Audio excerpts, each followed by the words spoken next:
Désormais, l'exaucement ne dépendait plus de l'apparence de la prière. Or, s'il fallait prier tel qu'ils avaient l'habitude de le faire, ils ne pourraient jamais égaler les pharisiens.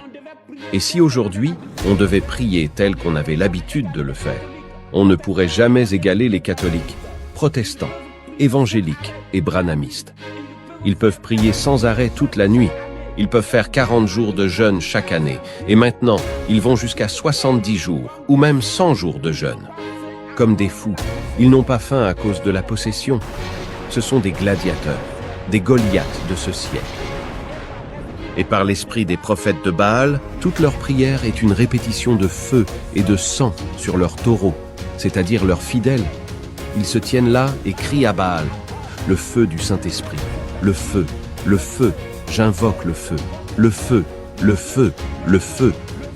Exactement comme leurs arrière-grands-parents que le prophète Élie avait égorgés dans 1 Roi 18, versets 25 à 40. L'usage de la Bible par les ordres mystiques est basé sur la récitation des psaumes. Et les Bibles Louis II et King James sont favorables à ces pratiques. Et si aujourd'hui vous avez une Bible Louis II chez vous, c'est comme un livre de fétiche que vous avez dans votre maison. Proverbe 28, verset 9, dit que si quelqu'un détourne son oreille pour ne pas écouter le message prophétique de son temps, sa prière même est une abomination.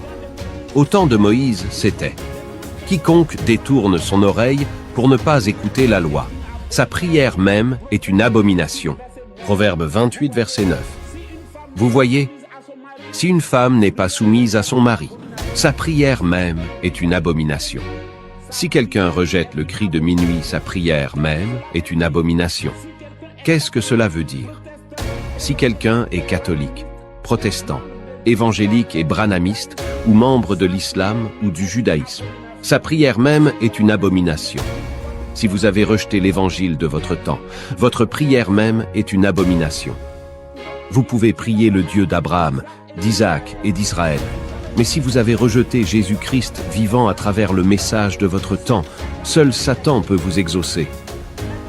Maintenant, remarquez ceci. Si vous avez accepté le message de votre temps, que vous soyez illettré ou pas, le véritable Jésus-Christ se reconnaît au travers de votre prière. Vous voyez, si un féticheur, catholique, branhamiste, protestant ou évangélique prie et dit « Dieu Tout-Puissant, Créateur du ciel et de la terre, bénis cette cérémonie et envoie ta puissance, ton Saint-Esprit sur moi. » Et qu'une onction s'empare de lui pour opérer des miracles et des guérisons.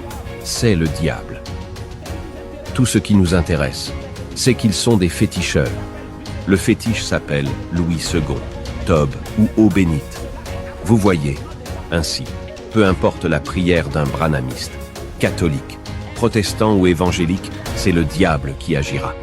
Si des branhamistes qui ont rejeté le cri de minuit disent « Gloire à Dieu », hier, nous avons vu la colonne de feu sur notre pasteur où un ange est venu nous fortifier dans notre assemblée et nous l'avons photographié. Alors cet ange est Lucifer. Maintenant, observez le mystère de Luc 11, versets 1 à 4. Les disciples demandent à être enseignés sur la prière et nous voyons qu'il ne leur a pas donné une réponse spéciale. Ce que le Seigneur a dit, n'importe quel rabbin, prêtre ou pasteur juif pouvait enseigner mieux que cela dans sa synagogue. Le mystère se trouve plutôt dans l'acceptation du message de leur temps, sinon Jésus le leur aurait enseigné avant qu'ils ne le lui demandent, vu l'importance de la prière dans la foi. Aujourd'hui, ce sont des tonnes de livres sur la prière, mais je vous dis que si vous avez cru au message de votre temps et que vous en êtes baptisé, vous parlez, et cela est suffisant comme le Seigneur lui-même l'a fait. L'Assemblée dit Amen.